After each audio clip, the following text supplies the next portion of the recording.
Hey everybody, this is Chris, the TA for your class. And in this video, I'm going to go through and talk about and give you a few tips on how to get the most out of your lighting equipment. Now in this video, I'll be photographing a model. Her name's Erin. And I do want to stress right now, if you think that this lighting, that these lighting tips are only for a studio setting where you're photographing a person, I want to tell you that they're not. Even with a slight bit of manipulation, you can adjust these techniques to photographing anything that you would like to while using studio lights, from people to objects. And also at the end of this tutorial, I'll go through and give you a small list of other videos on lynda.com that you can watch to go through and further on your research. The equipment I'm going to be using for this tutorial is actually very simple yet very effective in understanding the principles and how you can control lights. The equipment that I'm using is my Nikon D300, an SB700 AF Speedlight flash, a flash cord, 2 light stands, a Westcott Mini Apollo softbox, which is about 16 by 16 inch square, a studio umbrella, a 501 reflector kit, a black velvet background, a background stand, and 4 A clips. You can find all of these or all of this equipment at your local camera store or at the B&H photo and video websites. I would, however, recommend that you buy your A clips at your local hardware store, because it's going to be a lot cheaper that way. To start off, I'd like to tell you that we as photographers must understand light and how light relates to photography. Without the lights, there is no way that we can do photographs at all. I like to think of photography as an artistic science in representing how we as photographers can manipulate light. Each camera has a sensor on it which detects lights. The issue is that the camera sensor is not advanced as a human visual system.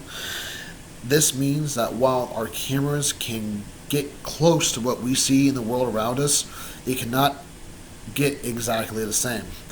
That is where this and what this sensor is doing here is measuring light temperature. And it's measuring it in something called Kelvin.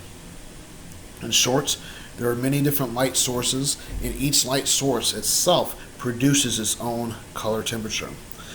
The temperature is measured in degrees Kelvin, which is represented with the letter K. I'm not going to get any deeper into this, but if you understand color temperature, there is a white balance setting in your camera that allows you to adjust according to the Kelvin scale. From here, I'm going to go ahead and start with the presentation. The reason why I'm showing this black slide to begin with is just to show you that basically we need light in our photographs to illuminate anything that we're photographing. I assure you that Erin is here in this image, that she is standing right in front of me. However, we can't see her. There is also light coming in from camera left. I'm shooting this actually at a 100th, or excuse me, at an ISO setting of 100 at a 30th of a second at a f-stop of 4.5. But as you can see, there's absolutely nothing here that we can see. Here's a quick diagram for the shot that I made.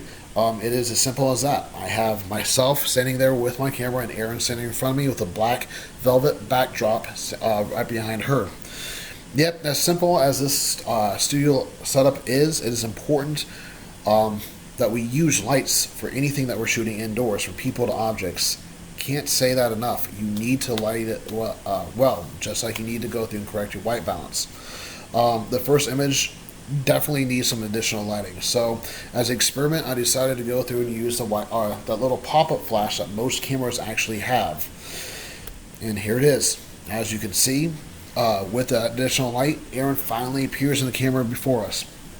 However, this light is okay at best to use if you're in a tight situation and need some kind of light to go through and help illuminate this what's in front of you. It's better used as a quick fill flash than a key flash, which and right here I'm using as a key flash. For those people who are not familiar with the terms, key flash is your main source of light, where fill flash does exactly that. Helps fill in the shadows, what may occur from the key, that may occur or be there because of the key lights. But like I said, as you can see, Aaron's finally here. But we still have some very harsh highlights now. Actually, we have some harsh highlights now on her forehead. The highlight right there on her brow actually kind of creates almost a flash unibrow. We also have a harsh highlight dots on her tip of her nose and her chin, and we have the beginnings of some harsh highlights there on her cheeks. Ultimately, we also have some really bad lighting on her neck and her chest, and in her hair, and so on. This flash is just not something that I would recommend to ever use as a professional photographer in your work. Like I said, maybe as a fill light if you're really, really, really needing to go through and have one for some reason or another. You don't have it, another light source on you or available to use as a fill flash. It's just not flattering. This next slide we'll see here, I've attached my SB700 to the hot shoe part of the camera, and photographed Aaron straight on. As you can see, she's still here in the camera, and her whole entire body is more evenly lit. The unibrow highlight in her forehead is more or less broken up. The highlights under her chin, or excuse me, on her cheeks are basically gone. The dots on her nose and her chin have started to go away, and we don't lose her as much as what we did in the other image into the background. I will say that I am photographing these past two images at the same settings as I did with the first one, at a ISO 100 and at a 30th of a second with a f5, or excuse me, 4.5.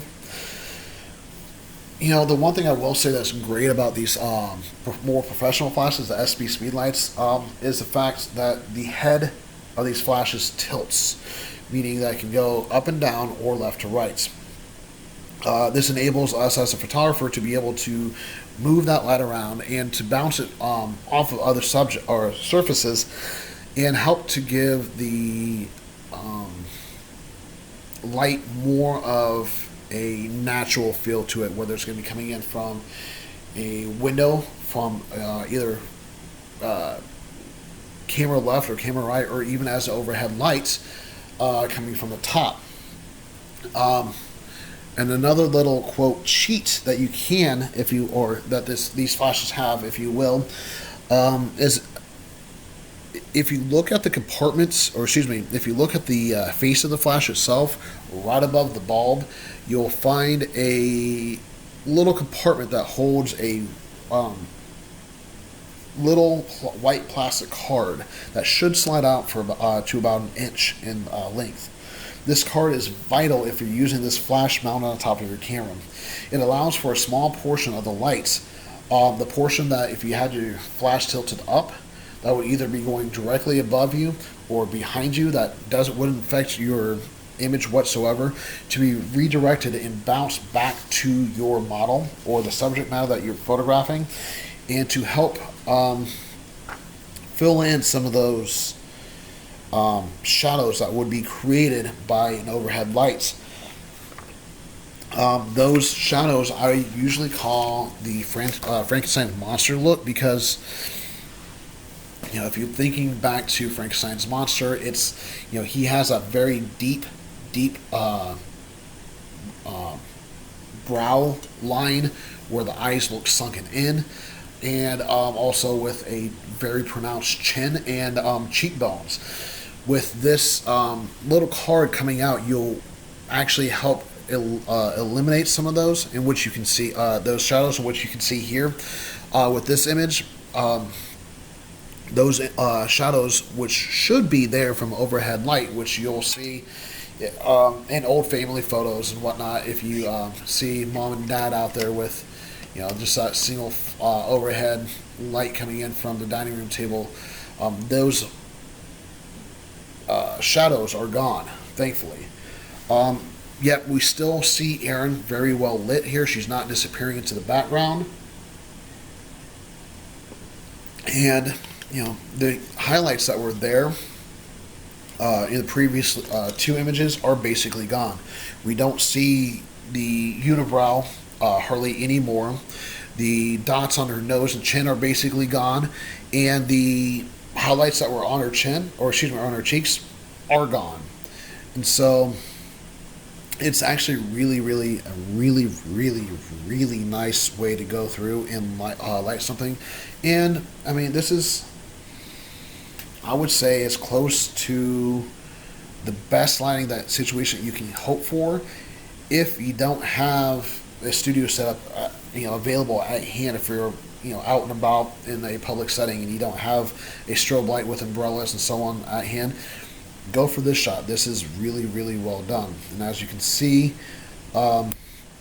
with this slide right here, this is how I set up the shot. Erin's just standing there in front of that black velvet background. I'm using my tripod in this case just as a stand-in for me, where I would be standing in relation to her.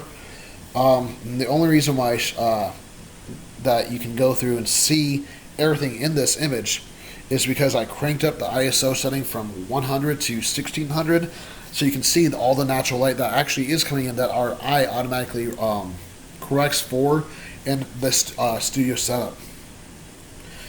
From here, though, we get into the fun part of playing with lights and flashes. We actually get to take that camera or that flash off camera and set up on tripods, where actually that flash then represents basically that portable strobe. You'll be able to go through and see exactly everything that you can do. With this slide right here, excuse me, before I get into that, I did go through and create the diagram here where you can see that I'm sitting here with Erin still in front of me. I have the portable flash that's slightly off behind the camera. And that's the reason why I put that on there, is to go through and show that it is a detachable flash. But as I was saying, now we get into the fun parts of the series of this video, where we can go through and see exactly what we're doing with the off-camera flash. We have here Erin sitting once again in front of me with the camera.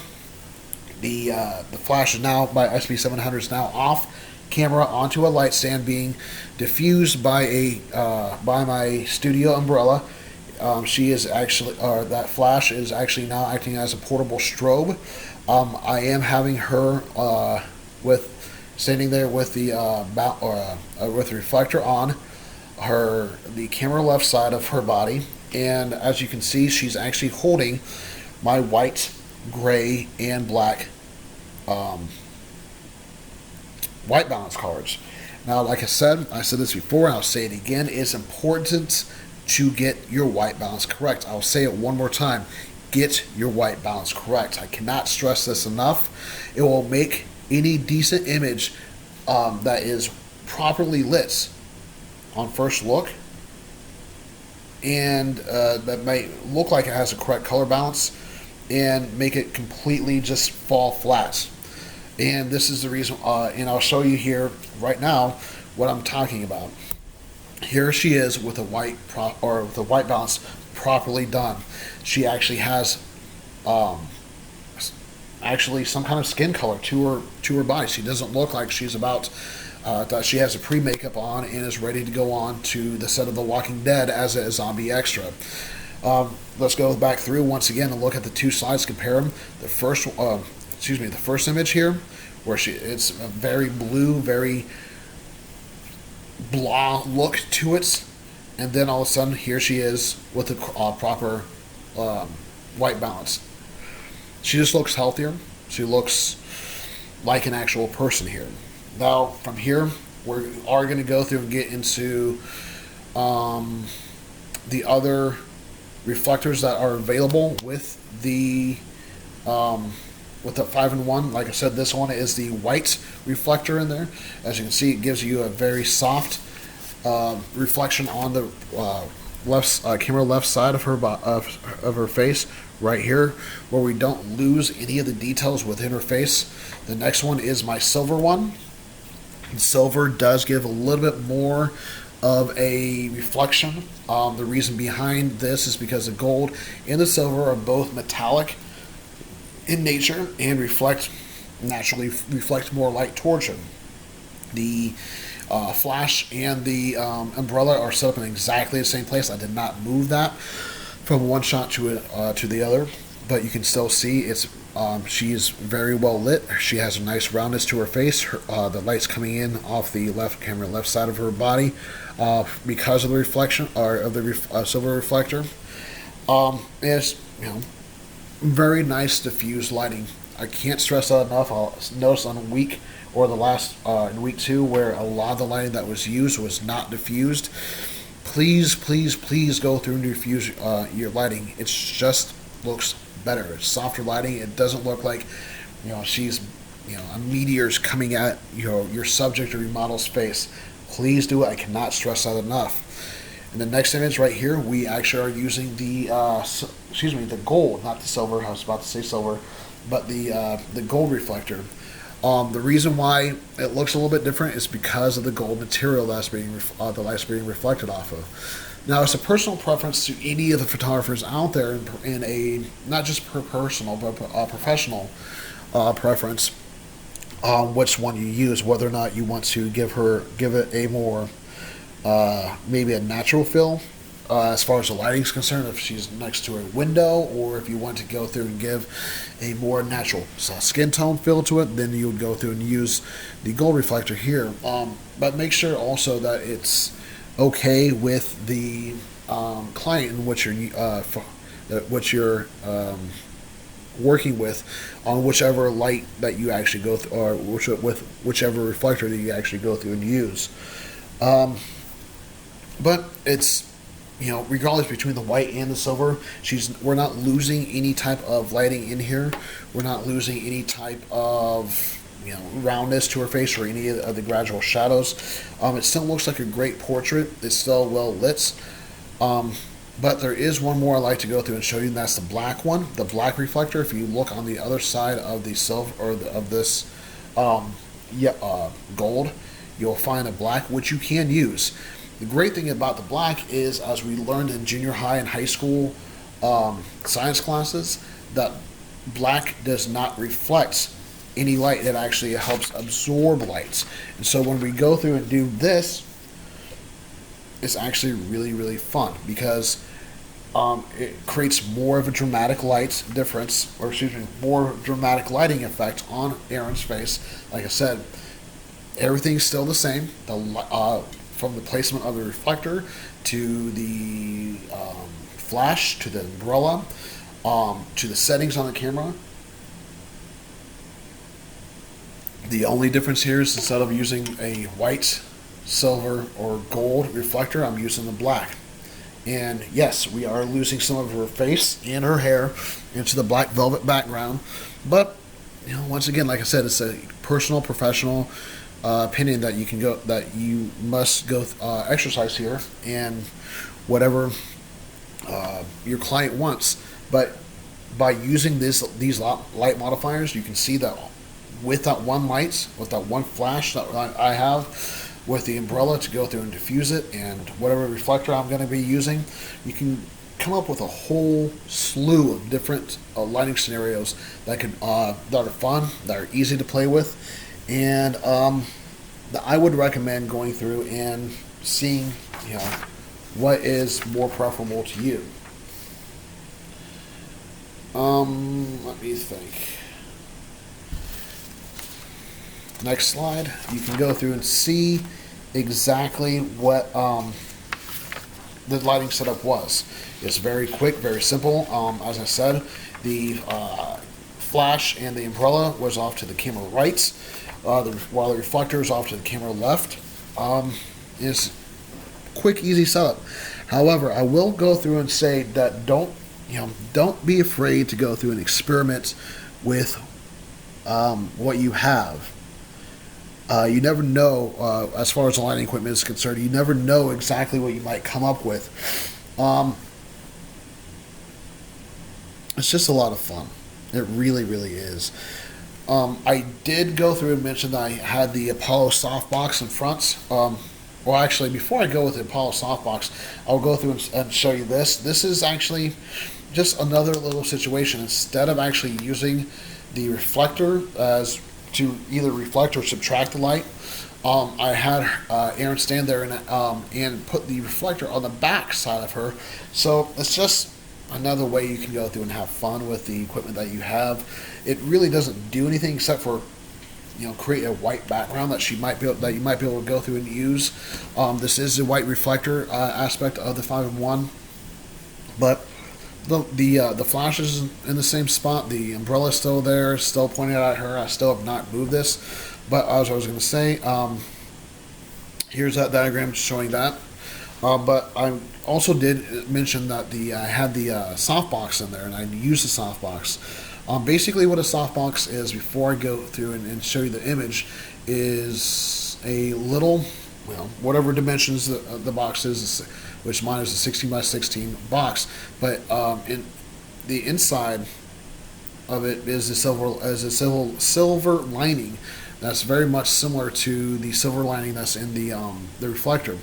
The reason why this is on the inside is because the flash actually points away from the subject that you're photographing and is reflected within the box, and then is kind of channeled out more directional by that box and by the silver lining. Most softboxes do have the ability to put a diffuser on there, and come with the diffuser. Usually it's velcroed into there, so you can quickly put on and remove the diffuser if you want to, but it usually does come off and look like this. This is where I use the softbox to the camera left. And the reason why I moved it over to the camera left is so then you, as the viewer of this, can go through and see, if you're watching this again, say, okay, this is where, or going through this quickly to go through and find another part, you can say, okay, this is camera left, this is where the softbox is used, camera right is where the umbrella is used, but I do have that silver reflector reflecting that light back onto Erin, and that's the reason why that you can see the light here being, I would say, a little bit more concentrated, a little bit more pronounced in the image, is because of the fact the light is more collected and more centered in the softbox rather than the umbrella. Where the umbrella, if you use the umbrella is usually just used as a diffuser. The light still is able to spread out wherever light can spread out to, in accordance to the distance between the flash and the umbrella diffuser. The light with the softbox, the light is really just centralized within the box and then projected back out onto whatever subject matter that you're photographing, whether it's a person or a object. In this, we do get a little bit more of a highlight or of a brightness to her. It is a very, very pleasing image still, no matter which one you use, whether it's the softbox or the umbrella. The camera settings are still the same as what before. It's just really, it really goes through and depends on what you like. This is the lighting diagram setup that you can follow. I didn't include the reflector in this because I forgot, honestly, to put it in here. But you can use it or you don't have to use it. It's really up to you as a photographer. What I am going to do, though, from here is we're going to go through and move outdoors. You don't really necessarily need to only use these lighting setups indoors. If you have a chance to go through and photograph outdoors, Why not take the lights with you? You can and the reflectors. You can always still manipulate all the lights that are outdoors, from the sun to using the sun as a key light, to your flash, the softbox as a fill light, or even as the reflection from the reflector as a fill lights. I'm going to go through and show how important it is to still go through and use your white balance cards. In this case, because we're shooting I think it was like 1:30 in the afternoon, because unfortunately this is the only time that Erin could go through and shoot. She's a college student. She was only there on this Friday from about 12:30 to, I think, 2:30, if I remember correctly. And unfortunately, it was a bright sunny day where it was not the ideal situation to go through and shoot in the sun. And so we're on the white balance here. The white card was way too hot, so I had to move over to the gray card and to do the white balance. This is the next lightest thing. And you can see that it gives a slightly more color to her body and to her skin. I don't know if you noticed I switched between the two slides here, but you can see it's from slide 1, where it's a little bit more washed out in blue, to slide 2, where she looks a little bit, a little bit more color in her skin. But as you can also see, that the light is really, really harsh here. It's really, really bright. Here's a first formal portrait that we did of her outside. Still the same area. You can see that her face on the camera right is very washed out. With the highlights, the hair is highlighted very harshly. Her shirt, we're losing detail on that. We lost detail on her face. She's squinting. While she's smiling, she just doesn't look like she's enjoying herself. I said also that there is that 5-in-1 reflector. I've already covered 4 out of the 5 parts, but I did not cover the 5th part. The 5th part in that 5-in-1 reflector is a big diffuser. This is actually where the diffuser can come in real handy with. If you have an assistant there with you, I actually happen to have one who walked up and agreed to be used for a couple minutes. My assistant actually was able to go through and hold the diffuser up and block out portions of the sun. Where now, with that diffuser up, we actually get a really nice lighting situation falling on Erin.